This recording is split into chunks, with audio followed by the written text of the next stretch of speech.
Magandang araw sa ating lahat po. Once again, God is good all the time.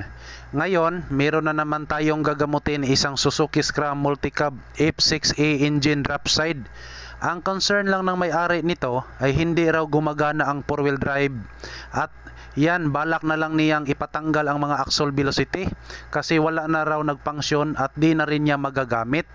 At yan po mga kalbularyo, lumalapit siya dito sa atin at nagsasakaling baka maayos pa natin.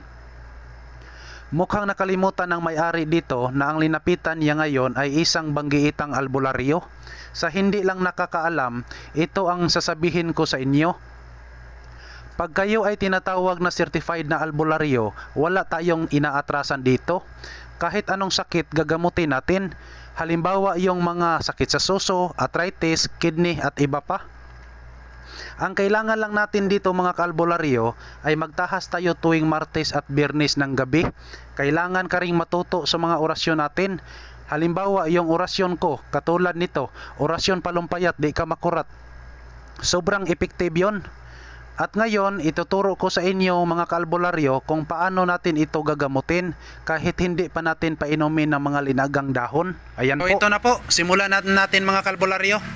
So, ang gagawin muna natin dito mga kalbularyo, i-check muna natin yung control box sa 4-wheel drive. So, kadalasan andito sa ilalim dito nakalagay yung control box sa 4-wheel drive. So, ang gagawin natin dito mga kalbularyo, buksan natin to. Ito po, buksan natin. Tapos, makikita natin yung control box andun. Okay. Alright, here we go.